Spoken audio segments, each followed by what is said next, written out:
We also have a guest joining us to help us understand what has happened for HUL in the fourth quarter as well. Naveen Kulkarni joins us from Axis Securities. Hi Naveen, thank you so much for taking time out. I'm just reading the numbers for HUL. Looking at the headline figures, looks like it has been a bit of a disappointment. Would you agree? Yeah, the numbers are significantly below what we were estimating. So we're estimating some bit of growth in the quarter. They have delivered a 7% decline in volumes, and also the revenues are quite sluggish, I would say. So of course, it was a challenging quarter, but this level of contraction was not expected.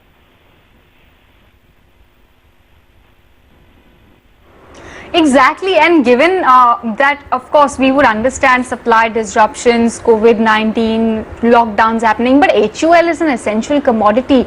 Would you have perhaps factored in a volume degrowth as well? Because our poll suggests a growth of about 4 to 5%.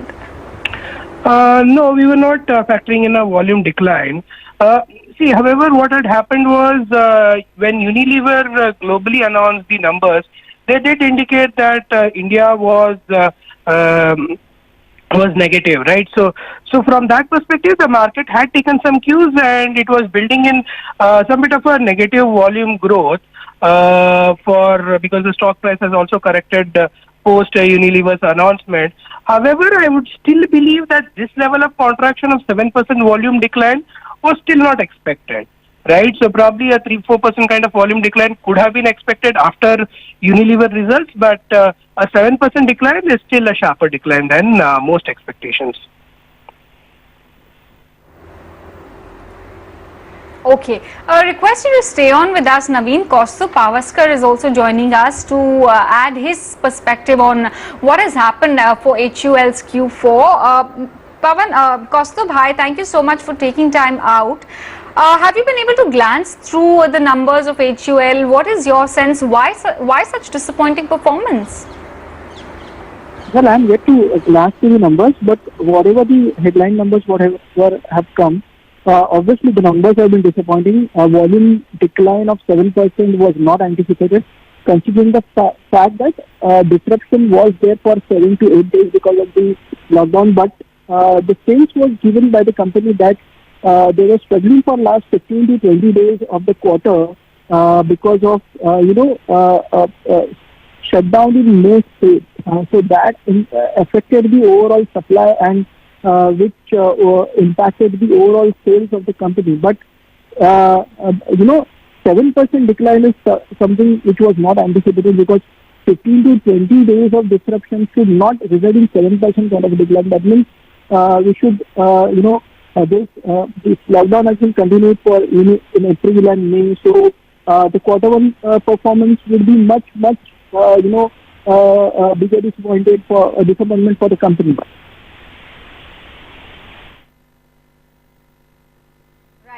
Kaustubh, I'm just reading the press release and the statement given by the management. They're saying demand patterns are changing and they're likely to see an upswing, obviously, in categories like health, hygiene and nutrition.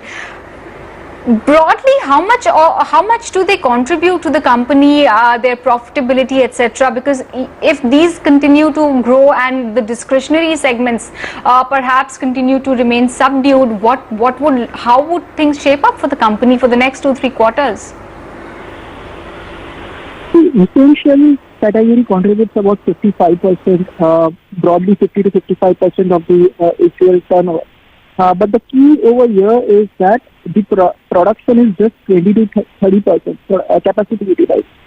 And the important thing is the supply, which has been got affected because of the lockdown in India. And the supply will take some time to get back on track, because still most of the states are yet to allow essentials to come from the other states. So that will definitely have impact on the Q1 performance. But once business comes back on track and distribution is also back on track, we should start seeing demand to get back on track, especially for the essential categories. Discretionary categories will take some time, to in terms of demand, to recover.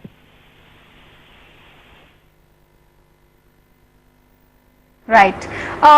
Naveen, coming back to you, beauty, personal care segment are likely to be subdued. Food and refreshment also have been adversely impacted.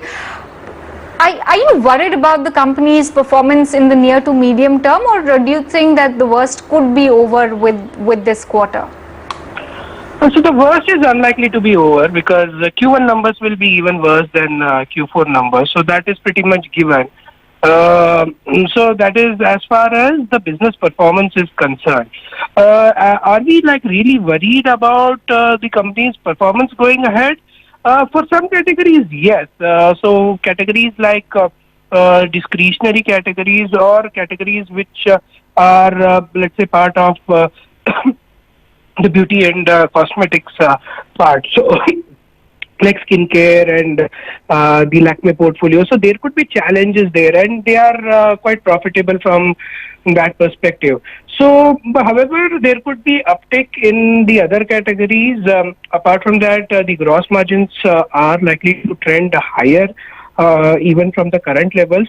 And more so, I think if there is one company which can manage the supply chain issues, it would be Hindustan Unilever, right? So there are certain advantages that the company has, but in the near term, definitely in terms of numbers and all, the challenges are going to be quite significant over this quarter, and probably there could even be some bit of impact in Q2. But post that, I think Lever should come out much stronger through this whole scenario. Okay, point noted. Thanks Naveen and Kaustubh for joining in with the first cut analysis of HUL's Q4 performance. The management con call is underway. Let's cut across to that.